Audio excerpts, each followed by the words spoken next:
mudslide brought devastation to parts of Sierra Leone. After weeks of heavy rain, the top of Sugarloaf Mountain collapsed. Parts of Freetown, Kamayama and Kaningo were affected. 530 people died, 810 are still confirmed as missing, but that number could be much higher. Thousands of families lost everything and have been displaced. Umaru Fofana has been to affected areas and sent this exclusive report. The scale of this disaster is immense.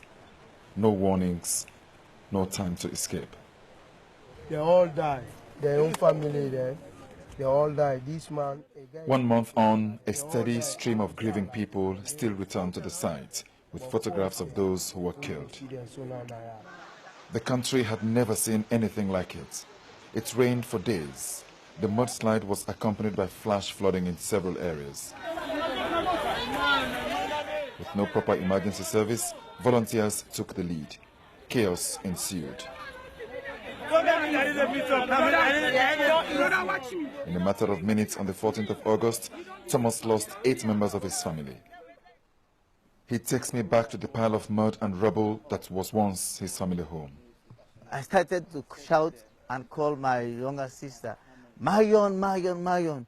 Then we were hearing her voice calling, In pain? Yes, she was in deep pain. I was so oppressed. I was so depressed. I started to remove the sticks aggressively. I ran into this place to get pickaxe, shovel, and hammer, also bar, to remove the nails from the zinc and the sticks around. Then I started to use my bare hand at the ground to remove the mud. Then I found the full hand of my younger sister. Dozens of families in this middle-class neighborhood have their own harrowing stories to tell, following what happened here in what is now Sierra Leone's Ground Zero. It's believed that over 1,000 bodies still lie beneath the mud and rubble in the wake of what is the latest tragedy to befall Sierra Leone.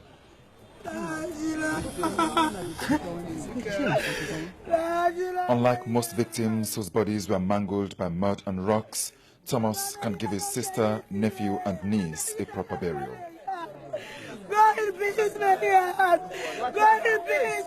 Even time has not consoled the bereaved families. Sierra Leone is still burying its dead. God be with you till we meet. Umaru Fofana, BBC News, Freetown. Well, Umaru Fofana joins us live now from Freetown. Umaru, I want to talk about the aid response first. I mean, what's happening to those people who have been displaced from their homes? I understand they were put in camps. Are they still there?